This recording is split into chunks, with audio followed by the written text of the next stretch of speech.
Blake Ellefson, Here. Jim Schultz, Here. Gary Eater. Is Gary Eater online? All right. And then Pat Kinney. Here.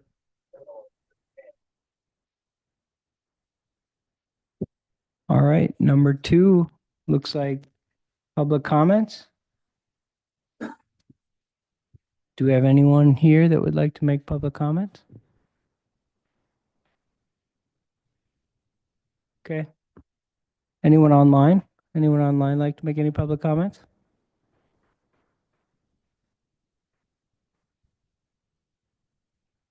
I'm required to ask, would anyone else like here to make public comments? And nobody online wanting to make public comments?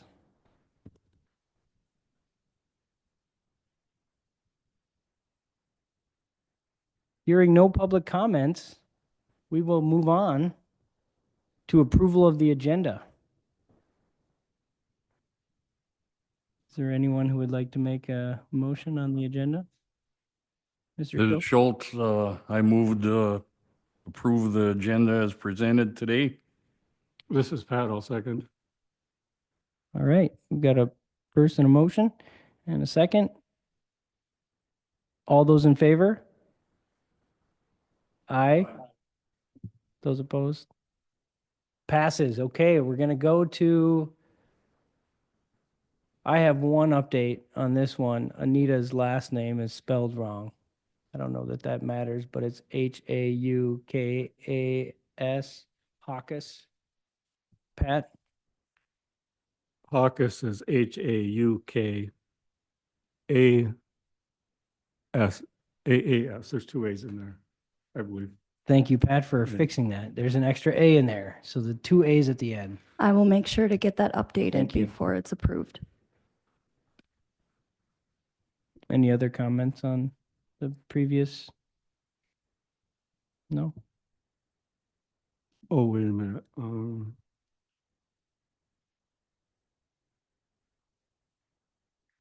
I guess I got a question. We have in the minutes the ordinance update that we did. And then this is going to the full county board. So are we going to discuss anything related to it here in the minutes as we see it, which would only be, are those minutes correct and stuff, or are we going to come back to this prior to sending it to the full board? Um,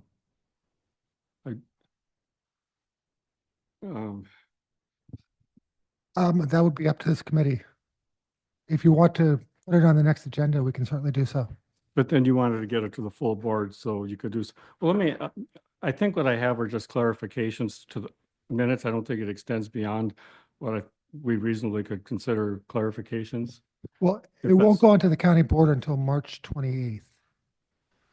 The next meeting is full, and we have, this room's being used at 11 o'clock Okay. after the next meeting. So if the chair is agreeable to putting this on as an agenda item for the next zoning meeting, if we're going to have one before then, Yes, that there's a would be, couple things I'd like to discuss then, but otherwise we'll leave it as is as far as, and you'll have the chapter titles and things like that, actual numbers and, yeah, we'll get those.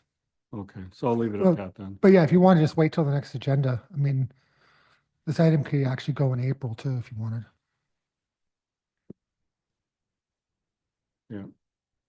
So it sounds like you're okay with this as long as we bring this back into our next zoning meeting? I'm agreeable with that, because that would give us a chance to discuss it. Final, Yeah. before it's finalized. Just for clarification, the ordinance itself, not the minutes. Oh, I'm agreeable to approving the minutes. Right, which but for the include- next, But which include all of this here. It was on a separate agenda item. And we're not coming back to that item to discuss it again today. But I correct, think there's some things that would probably be better for us to clarify in the next zoning meeting before it goes to the full board. in the ordinance to itself. Yes. Okay, thank you.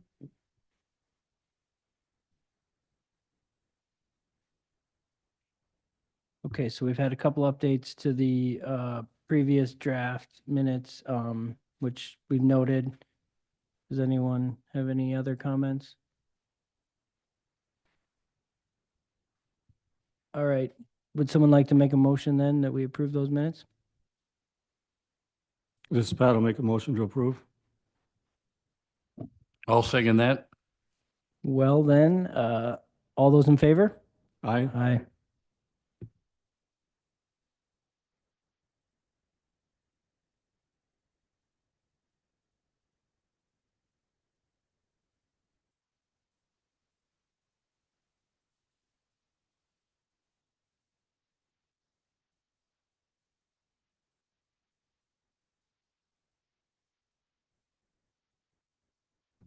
Okay, you just had the month of January there. Should have it in front of you.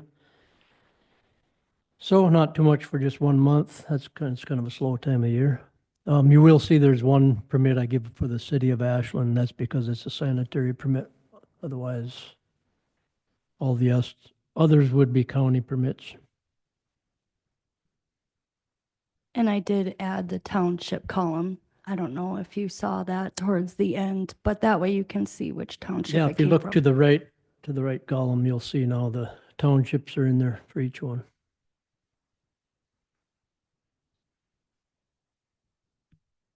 I guess the only thing I'd ask is year over year, is it usually, I guess that's one question I always want to know is, are we up, down year over year? January is usually a slow month. Did you have it on? I didn't get a chance to look at January of last year, but it is pretty consistent with Yeah. previous years. Nope. January and February are usually slower and it starts to pick up in the beginning of March. And I think, Dan, one thing we've talked about is Ashland's County's net new construction is like the lowest in the entire state. It's abysmal. It's horrible. Like And so our 0.5 or tax something. our tax base is increasing very, very slowly.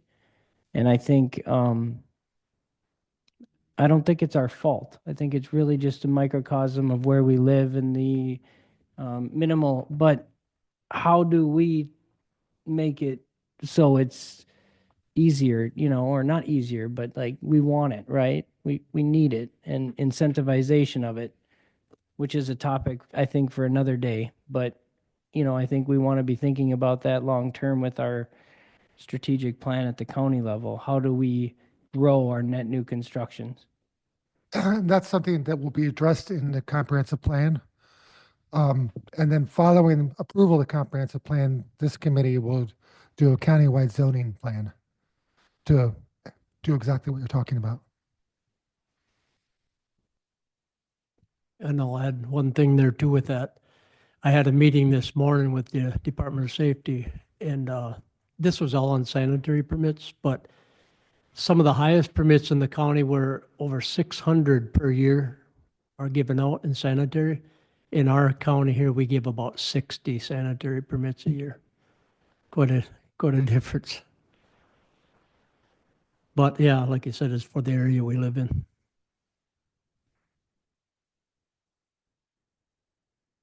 On the last finance meeting, there was the equalized value of data from the state with each of the townships and cities and villages and stuff. And part of that data has net new construction in there. So it's kind of interesting to go on the DOR website, Department of Revenue, and look at the trends on net new construction, throughout the county, because that does give us an idea where construction is happening. And that's interesting as we look at a comp plan update. If there's places where people are already building and doing something, maybe that's a good place to focus. So we'll get back to that data in the future finance meeting. Yeah, I think it plays itself out though in just a slow net new construction. And is there a way to try to incentivize or grow that? I think we want to have people live here, right? And you might notice even just for the month of January, where White River Township is kind of dominating there. And I do think the town of White River has been mostly where, probably because it's closest to the city of Ashland, it seems to be where most of our permits are given out. Jingles, yeah, and Jingles, yes. Mr. Chairman, Yes, sir. Mr. Schultz? I think, it'll correlate that, this county, Ashland and as well as Bayfield, the age, range of the residents will have a lot to do with that new construction there.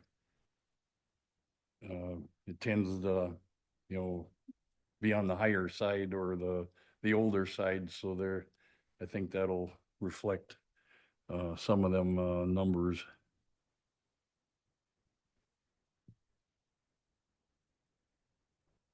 Well, I think that is number 5. We're okay there. Moving on to number 6, land description.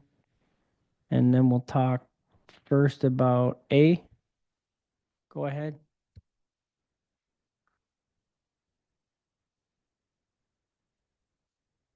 Yeah, so with the agenda, you all received the tax deed notices list.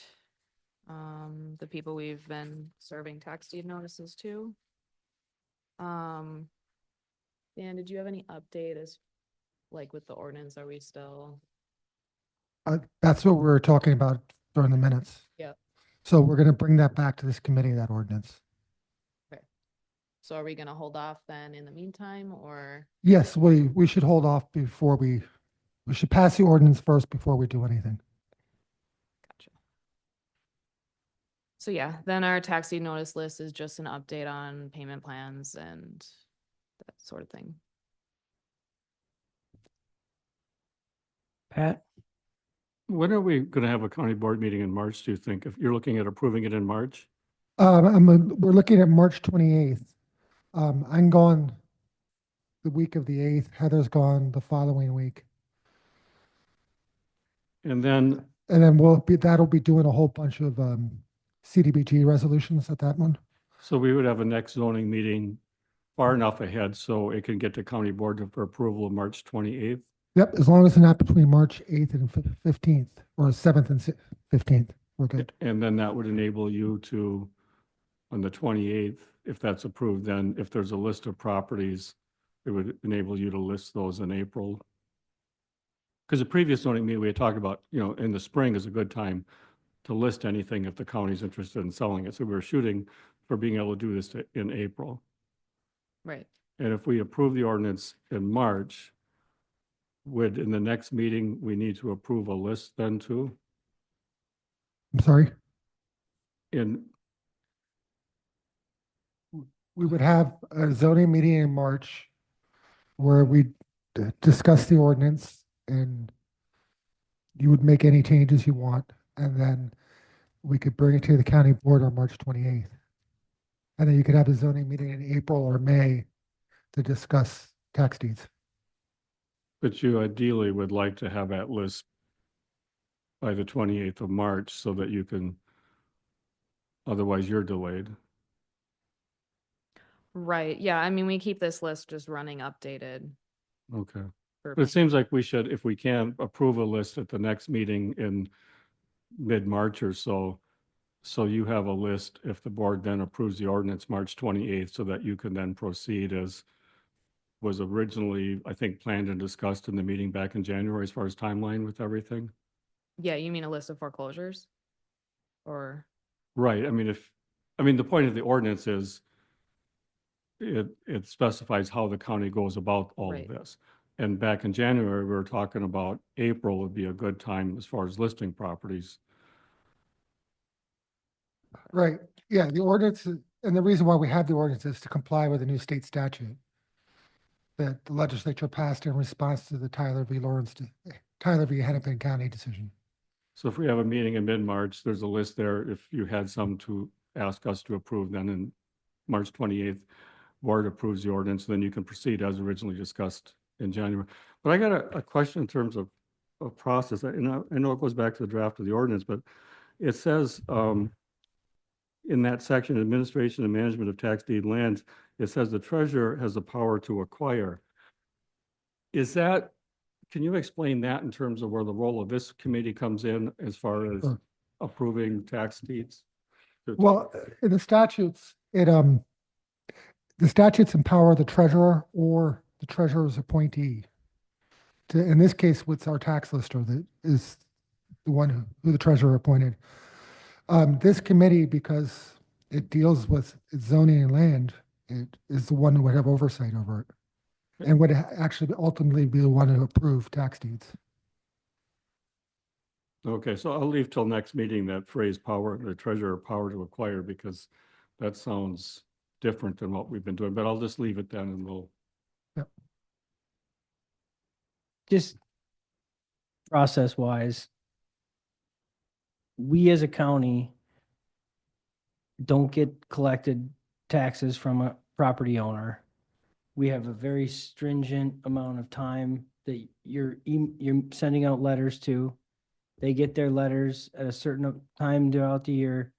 They come into you and say, hey, you know, we can work out a payment plan. All the way up until there's this actual foreclosure date, right? And that foreclosure date is well published. It's well known to the property owner. There's no springing of any, hey, this is really a new idea here. We've been doing our process the right way. And so this list that we have, that I was shown, kind of looking at it as, we're still willing to work with these people to the very end, right? Our goal as a county is just to get paid taxes. We don't want to do anything else. And so I think that ordinance right now that's holding us back because the law changed, we're going to get that fixed at the county board meeting in March. And then starting in April, we're going to have teeth to this so that we can get our, because really I think it is, a lot of people just don't pay taxes. They choose not to. I know a lot of people that could that aren't.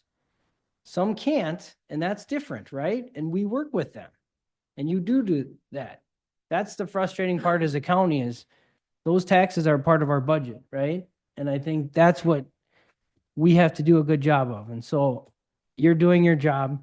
I want to support you in your job as the zoning commissioner, and whatever we got to do here, we got to support her.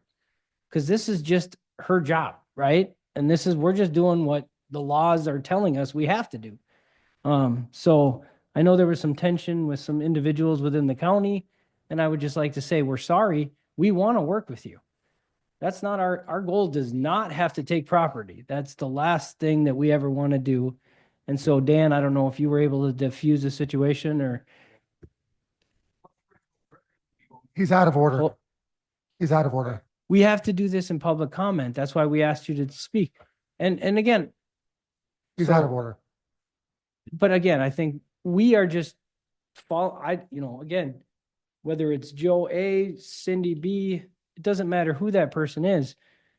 I pay taxes, they pay taxes, and we want it to just make sure that we will never demand it unless it's, but that's what I just want to make sure of, so. And the other part of it too is, we have to make all the school district and the cities and towns and villages whole on their taxes. So we're actually out money until the taxes are fully paid or the property is sold. That's what got us in such a deep hole with the Sanborn situation, is making all the other districts whole. I had a question for Jennifer. The second one in yellow there, it's in the town of Jacobs, and in red, on September 9th, they paid some money for the water bill. Why are we seeing that? Is that going on their property taxes somehow and it's relevant to the county, or is that there for some reason that I don't understand? I can, I'll have to double check with the other gal in my office. I think because it wasn't applied, because the payment wasn't applied to the net tax, it was applied to the delinquent utility. So I think that was reflected in here separately. yeah, It's still a payment though, so we still honored it. Mr. Keeney, water utility cities like the city of Ashland that have a water utility and sewer utility, if their bills are unpaid and they can't collect them, they have a right to stick that money onto the property taxes. to get paid. So a lot of times what you'll see is cities actually delinquent water bills being put on somebody's taxes. All right, so in that case, for unpaid taxes, it's 18% interest. Correct. Does that also apply to other assessments such as their water bill? It does. And where does the interest on that money then go? Because we're not, the county is not out the We get water the- bill money. We get the interest because we made the municipality whole. So every February and every July, when tax settlement, or August, when tax monies come in, we have to give the municipality or the school district their portion of the taxes. So when a water bill is put on there and somebody doesn't pay their bill, we're covering the cost for that person and by repaying the city. Oh, So, So yeah. the county, okay, so the county is actually paying the water bill in the interim. Yep, And then when the property is sold, the county recovers the actual dollars for the water bill plus the the interest, interest to cover having been out that money. correct. Now I gotta ask you, and you might want to look into this.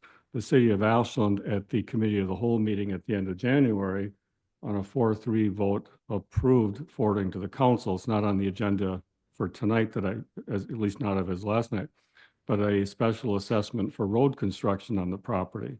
So if someone's not paying their special assessment, I think I read that it was 1% interest. I would assume that was 1% monthly. I don't know what they have there, but if the interest rate is really low, then the county is the county going to have to make the city whole for, Yes, the county would have to make the city whole on any properties that the county took as a foreclosure. no, I'm talking about special assessments. If, If yeah, does yeah. that work the same way? works the same way. So if the city does special assessments for roads, which Yep. they estimate to be a bit over 3,000, that road and the sidewalk. If someone doesn't pay that, we still have to make the city and the schools whole. If they put it on the tax bills, yes. Yeah, and that's the ordinance, is that if there's a payment plan, if you don't pay right away, and then Yeah. it would go on so we have to be aware that if this happens, that as we look at what the county is out making the school districts and the city whole, Which that we we're have to, aware by- that, which yeah, we have to by state statute. interesting, thank Yeah. you. Yeah, the city will get their money no matter what. So if I look at this list of properties, if there's a death, does that kind of stop us, or do we still foreclose like when it's in trust, like when we're dealing with estates and stuff? When the owner is deceased, it says in the statutes that we have to publish a notice in the newspaper, class 3 notice. I think 3 separate entries in the paper, and that's enough to give public notice.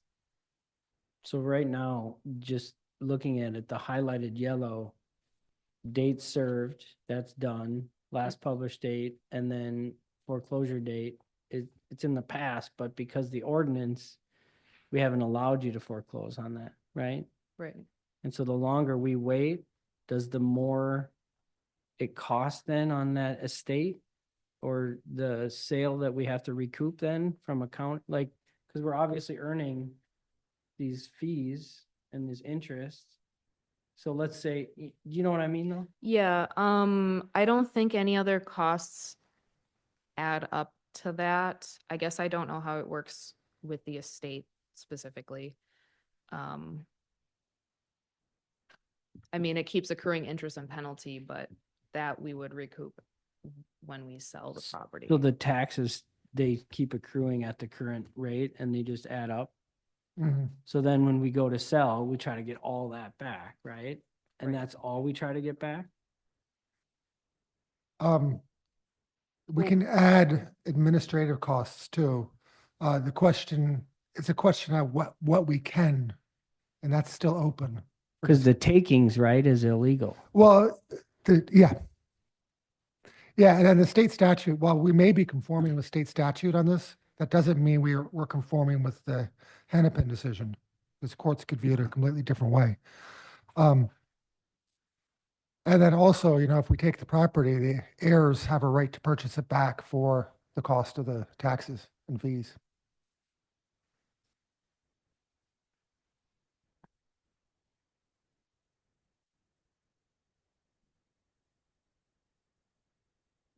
So we went through A. I think we hit on B, right? That one's probably No. the horse. No? No, so Nope. the ordinance stuff is different. That's related to the Register of Deeds office.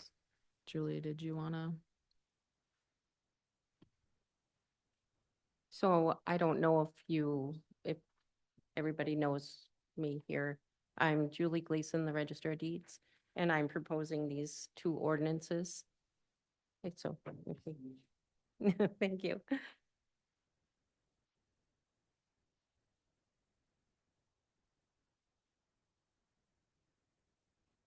The shall nots in there stand out to me. Shall not means literally, you shall not, you can't, don't do it, which is different than should not. Should not means suggesting you shouldn't do it, but you still could. Shall not is hard and fast. You just don't do it. That's from a legal standpoint, which, yeah, so I take it you had the attorney review this, I'm guessing, because of the shall not. Most lay people don't use that. They use the should not. So the shall not sticks out, but it leads me to this question. Is there potentially, and it's to you, but to some others here too, is there potentially cases with properties that for whatever reason, maybe it's in an estate, maybe we're already underwater for what we can recover and, we're going to lose money on it because they owe more than we can potentially get back. Is there potentially a case where staff within the courthouse would want to work together versus hiring this out? Because we're going to already be in a spot where we're going to lose money, or maybe just for the sake of expedition, just getting something done. Is there ever going to be potentially a case like that? This is just pertaining to the Judicial Act 235, this ordinance. I think So- we're looking at the different one, Julie. Yeah, this, This Oh, is which ones? the limitations on services. Oh, hopefully I'm looking at the right one. this Oh. is separate from. Yeah, limitation of service provided the Ashland County Register of Deeds. Yeah, it's separate from any of the tax stuff. It just fit best under the land section. Is there ever going to potentially be a case, and for me, I'm just kind of thinking if we're underwater and we just want to do something in-house, get it done instead of spending more money hiring it outside is, and I'm thinking about the shall not as I ask that question. Right, so that just pertains to her office and I'm in a separate office. In the ordinance for the tax deed and sale of tax deeded property, we put in there that we'd go through a title company to have that search Right. done. I mean, I suppose that could be amended, but I'm fine with that. And that's what I'm thinking about. If we're underwater and it's easy to do in-house and we think it's not going to be a headache or an issue, we wanted to do it instead of being more underwater. I guess we could come back and revise that, but I'm just thinking of maybe every now and then. If it, You could amend it to exclude, to say accepting work for Ashland County.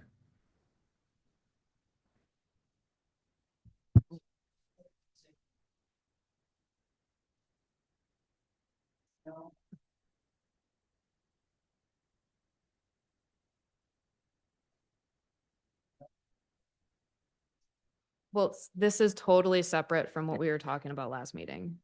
This is just like, Julie, if I can Go help you out. ahead, yeah. This is when like people come in and say, are there easements on my property? I'd like to know. And that's basically just saying that the county is not gonna do a search on your property for easements or mortgages, that kind of thing. I am okay with that. That's good, right? Yeah. Yeah, we're all good on that. but the part that I'm concerned about is because of the strict shall not, what that means is if there's something that we want to do in-house as Ashland County, that you folks could actually still do it instead of, because I understand that to be the intent, and that's a good thing. But Dan, what would you suggest as a phrase that would allow Ashland County to do it in-house if it's deemed in the best interest of the county and staff want to be able to do it without violating this? I don't think anything would have to be changed. This is Julie's ordinance, so I could still do a search on on a property for the county if need be. Well, I guess what, I understand what Mr. Kenny's saying. I mean, Julie, would you be open to just having an exception for the county? Sure. Yeah. So but maybe in the last, and it would be it further ordained, except those required by virtue of his or her office, or, and then add, or for the benefit of Ashland County? Well, it depends on if, say, Judge McKnight is requesting to have his documents. Or we're talking about a different item still. We're on the limitation of services. Right, that's what this ordinance, that's how this ordinance came about, was because of Act 235. Okay, And we're projecting that this will morph into more groups of people Sure. besides just judges. sure, like So cops we're and- heading it off at the beginning. So if Judge McKnight is saying this in his personal interest and not interest of Ashland County, then he shouldn't be able to, yeah. right? So, Well, that's why I'm saying, just amend it to say, or to benefit Ashland County. right, Right, so like if I come to you for a title search, you should be able to do it. correct. Is that what? is Yeah, that- correct. So that way, if it is to the benefit of the county to do it, you can do it without someone pulling out the manual and saying, aha, Jennifer, you shouldn't have done that because it says shall not. It's always nice to do what you do within the guidelines under which you work. Everything you do should be within the guidelines of where you work. Otherwise, the guidelines should be changed or you really shouldn't be doing it. But all of this stuff should be kept up to date. So you always can point to something and say, yes, I have the authority to do this and it was okay. I wasn't stepping outside of the guidelines. So I At think least- it's our job to make sure that whatever you're asked to do is within the guidelines that you would read. Sure. And that's what I'm trying to accomplish here. So, At a least lot- give ourselves a way out. yeah, I mean, if the two of you have something where you reasonably say, yep, for the benefit of Ashland County, can we work together on this? You can do it. But at the same time, to the public at large and the realtors and all that crowd, you can say, no, that's because that's different. So that language that Dan said, do we have that written down for an amendment? He's Just going to say repeat it the- again. So I'll offer an amendment with, do you want to say it again, Dan? Yeah, so it'd be in ending at the, be it further ordained clause. Except, it says, except those which are required by virtue of his or her office or for the benefit of Ashland County. And that way, Pat, like, if we had a property that we knew was gonna lose us money, then we could save a little bit off of it. So who can you make that amendment to that or add that to that last sentence there? I You- will, okay. before the next board meeting. Sure. Perfect. Pat, thank you I was confused at first, but you brought me back in. So that was, I was like, where's he going? But he got us there. So So now we're going to get a There's always second a- out of Jim, all right? So we have an amendment that. all right, well, we've got everyone in favor? I, Aye. Anyone opposed? Okay.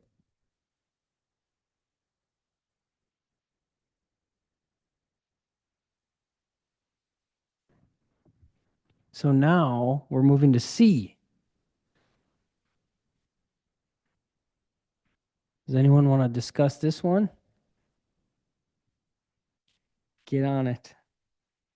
This was an ordinance that was passed in 2000. And in the ordinance, it said any conveyances. I'm proposing that we change any conveyances, the word conveyance, to documents.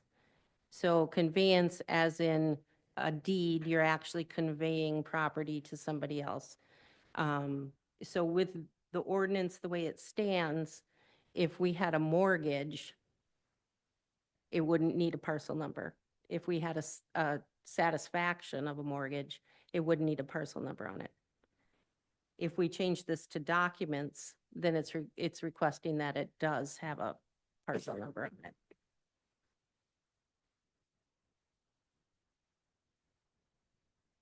I'll make a motion to approve. I'll second that. All right, we've got a motion and a second. All those in favor? I, Aye. None opposed. Okay, good job. Like that one. Oh, right on to D. Ooh. JFK Memorial Airport hangars. This has been a thorny one. I'm on the airport commission, and boy, was that a mistake that Dan put me on that. It was supposed to be easy. Yeah, right. So, personal property tax law changed. The way that they were taxing these hangars was personal property tax. Now they have to go to real property. It's proving harder than we thought to get him to go to the way. I think we have a good solution that, in fact, it's on the docket, I think, tonight to talk about at the city, the airport a little bit. But trying to recapture the lost personal property tax has kind of been an issue. And so they keep coming back to how do we get these real property parcels, pins associated to these hangars? Because these hangars were built by these individuals on leased property. And so that's kind of why I brought it to you. Yep. And I think you had an option that I'm going to bring back to the airport manager after we talk, but I'd just like to have you talk about that. Sure. So, so personal property was repealed back in 2023. And what happened, the personal property tax didn't just go away. That method of taxation did. So any buildings, fixtures, improvements on leased land is still being taxed. It just goes to the underlying real estate. So for example, in 2024, the city of Ashland received a tax bill for the airport for all the hangars that lie upon it. So it's still being taxed, just not separately. And my suggestion to the airport committee, I guess, was to take that tax and prorate it or split it up proportionally to all the airport hangars so that they're still paying their fair share of it. And then to put that into the lease. So why can't the master lease be adjusted to do that? Well, I think, and this is part of one of the issues that we have, is that there's two governing bodies that are both looking very differently at the airport right now. And so one of them is trying to see if they can maybe get out of their responsibility as a entity. And so we're struggling because they're really dug in on what they want to do out there, which Mhm. is little. And now we at the county have Rich Huber and I at this committee, and nobody can get anything done. Yep. And so we have these gaps because the city, they don't want to talk about the leases, but this is actually within the city. The airport is city of Ashland property right now. And so the taxation body technically is the city of Ashland.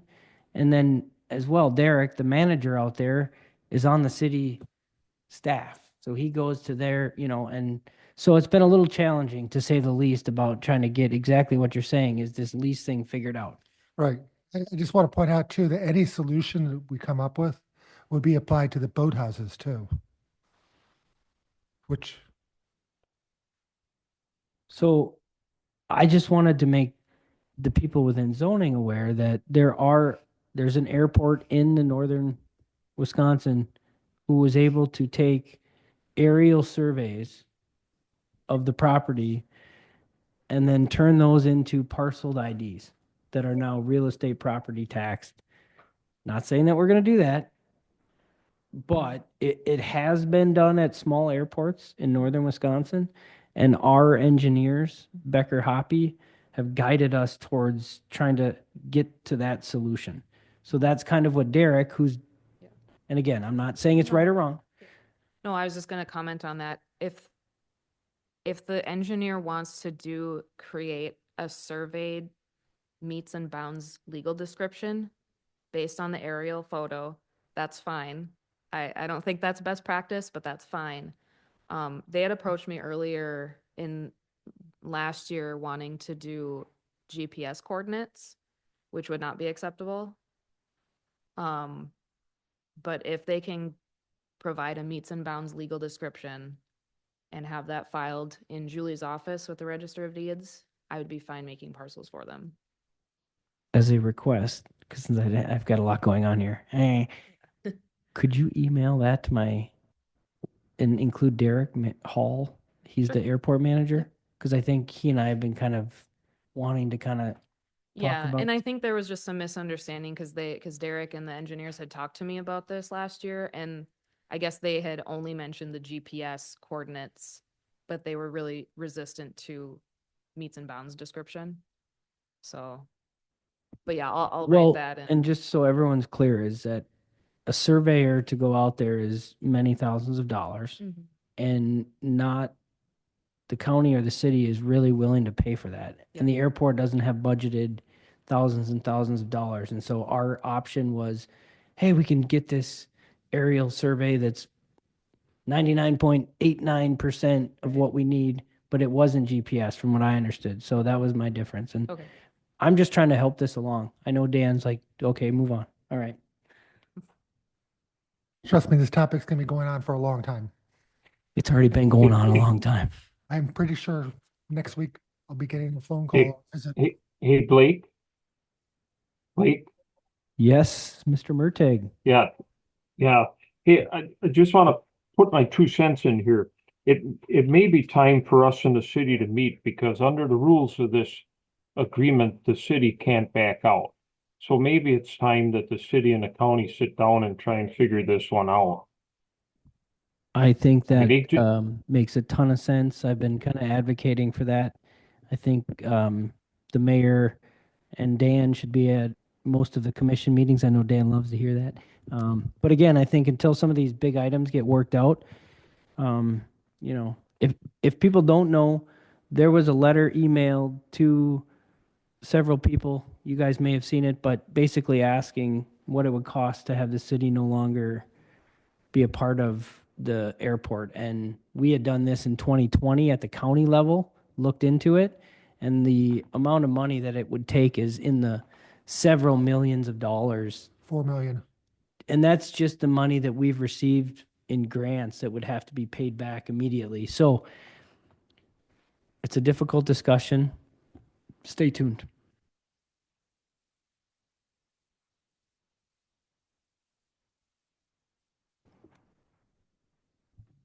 Now we're moving on to E, Act 235. No?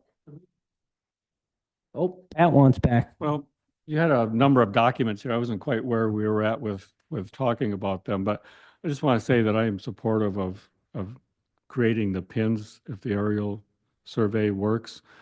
Because I look at the other things that need to be taxed, land and forest crop. There's this other list that, yeah, we all expect to pay our taxes despite what those categories are.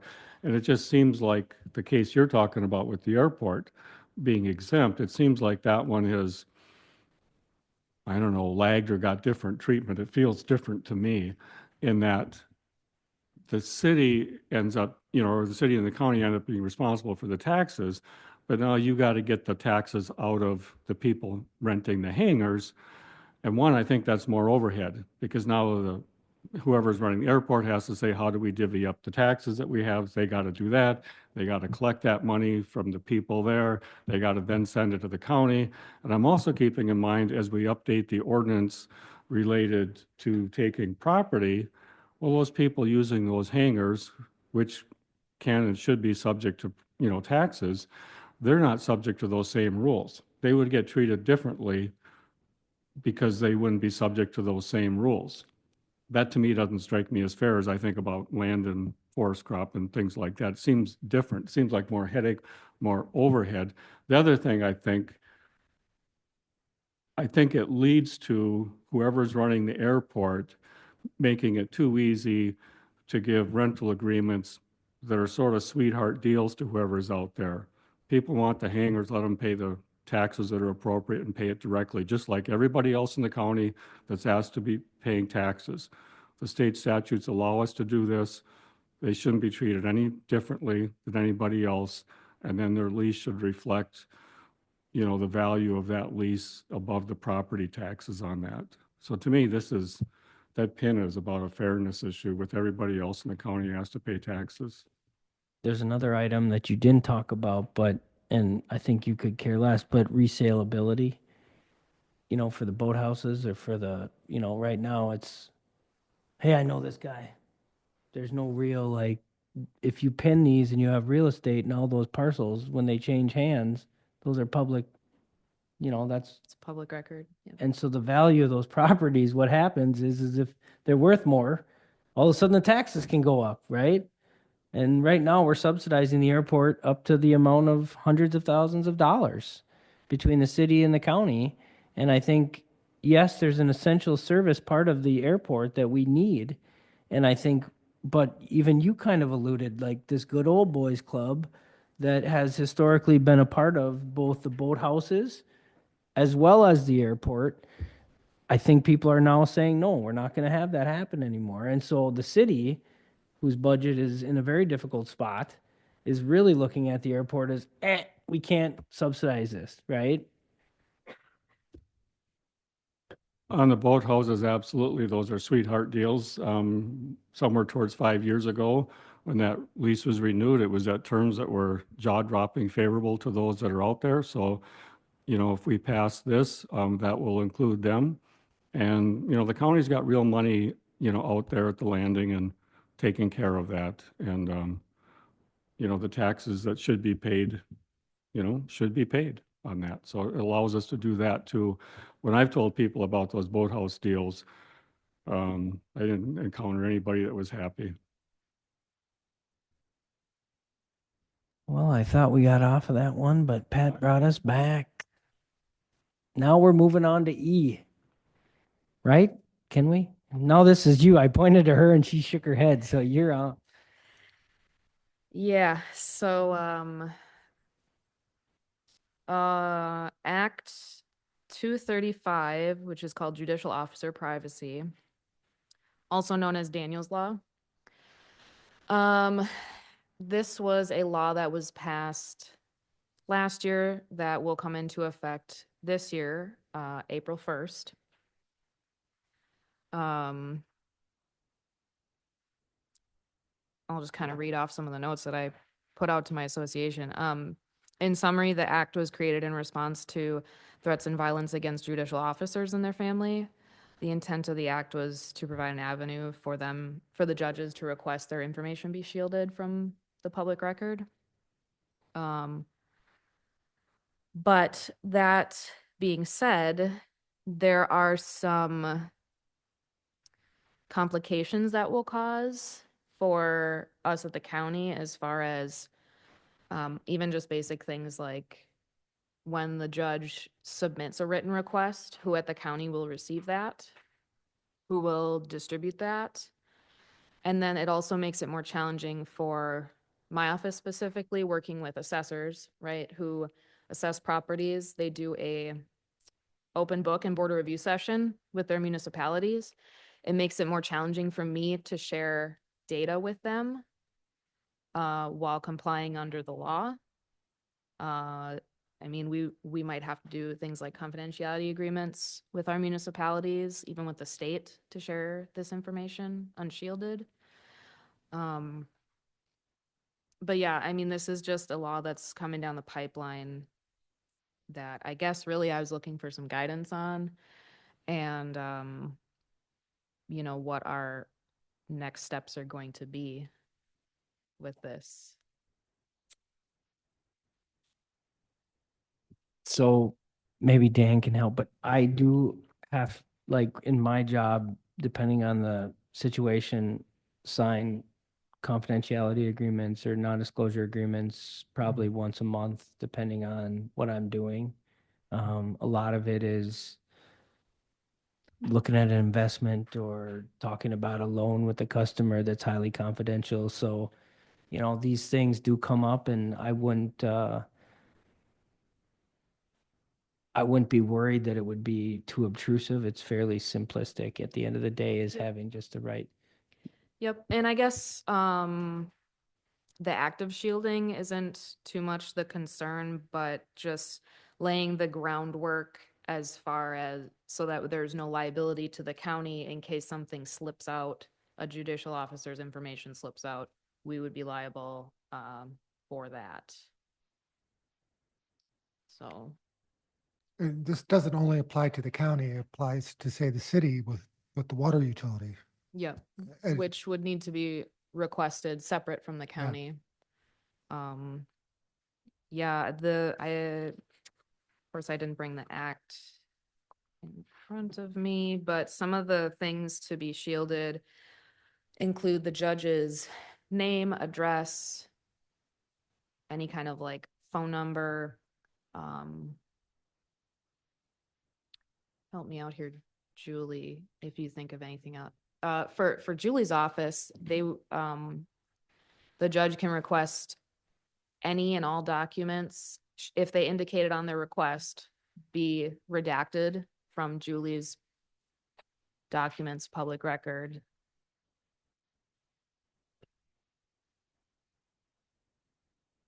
So according to my office, the grantor, grantee name, the document number, the volume and page, the tract of land,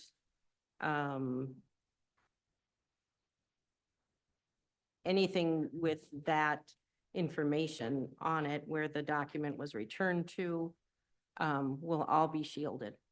So title companies would have to have a confidentiality agreement with us to obtain those documents. And they would have to, you know, have permission from the judge to obtain those.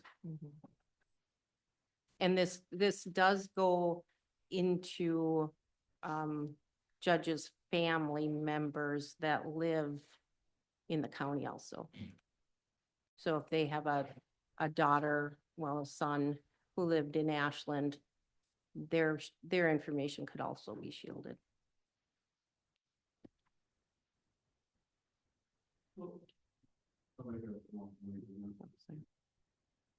What specifically are we being asked to consider with what's in front of us?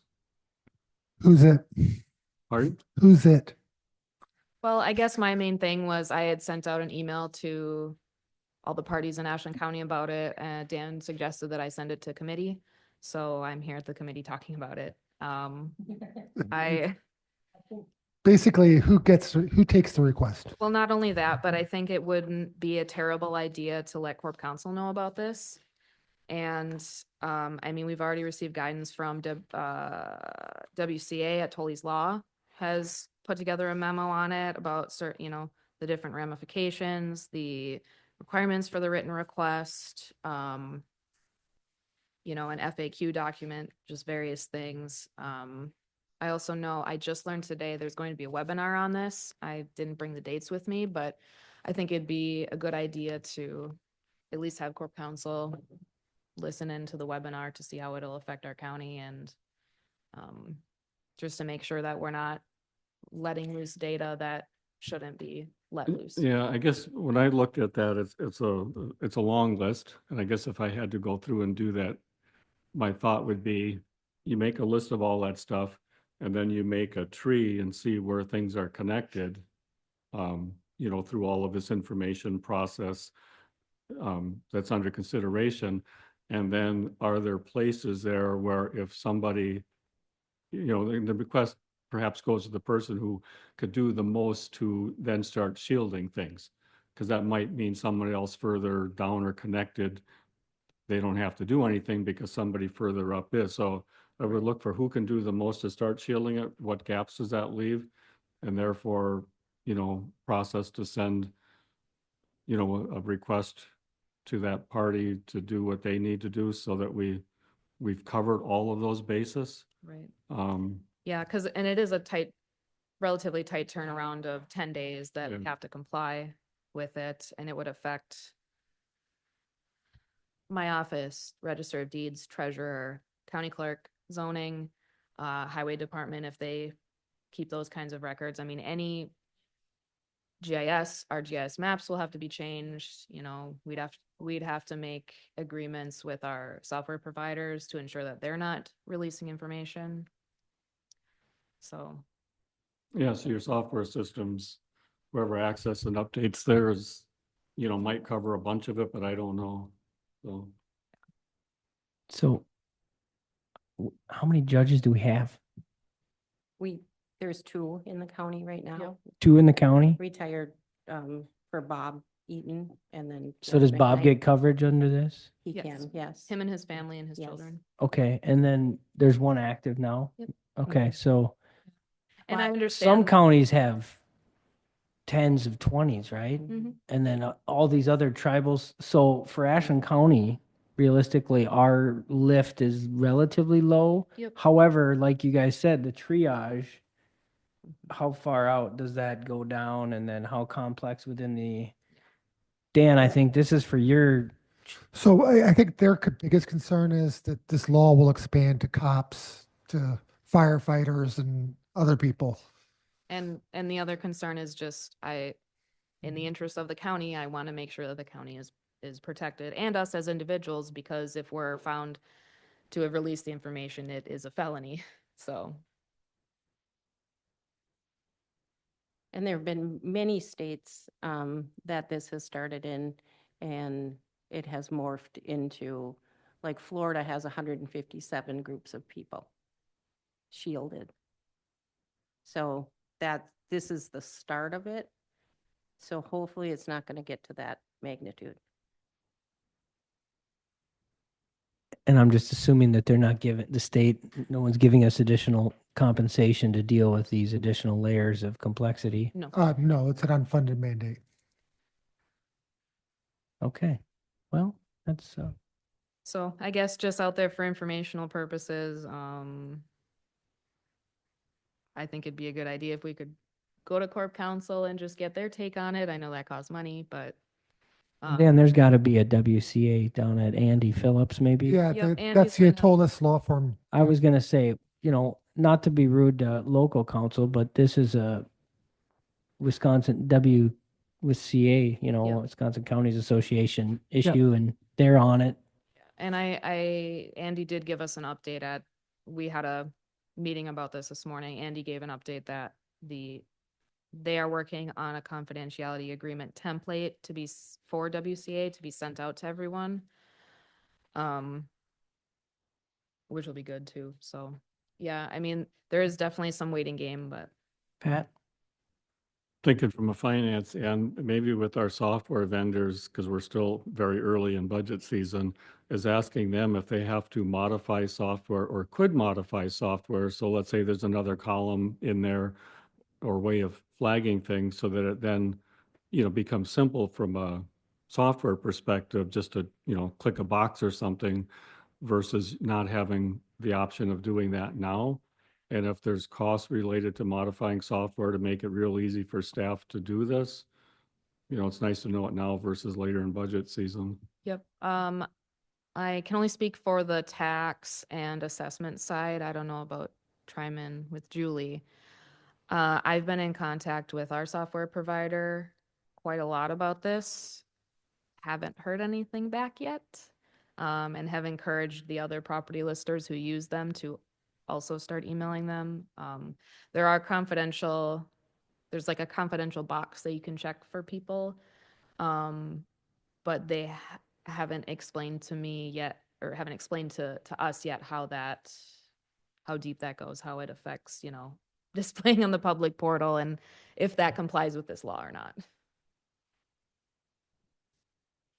Yeah.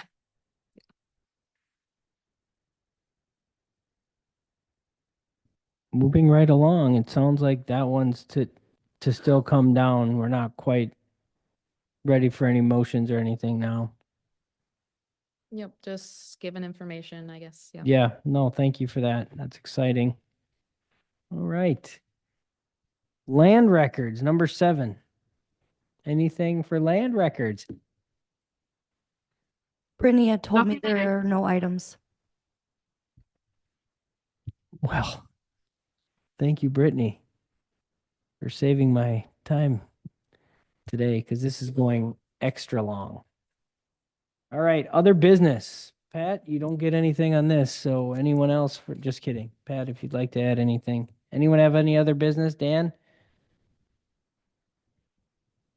Julie, since you've been here, this is the first one. You brought a lot to this one. Anything else you'd like to add? I think we're all good on business.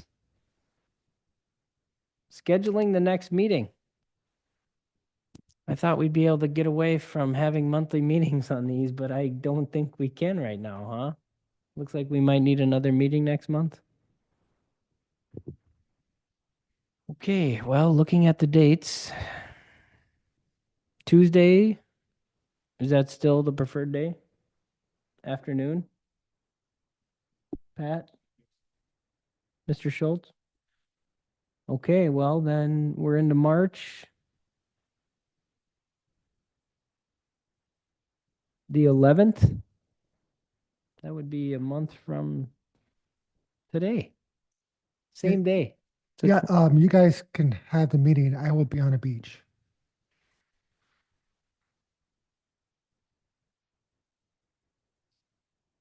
let's move it back then, a month or a week.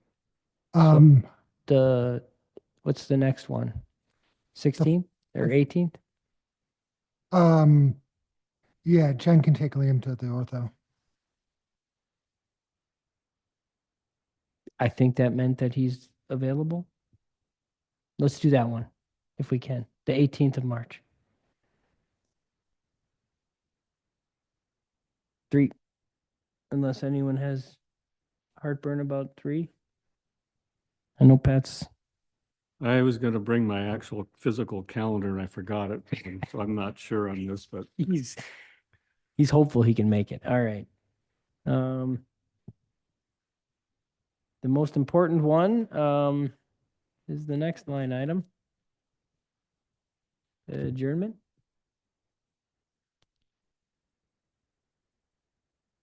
I make a motion, we adjourn today. this is Pat, I'll second. All right, all in favor? Aye. All right.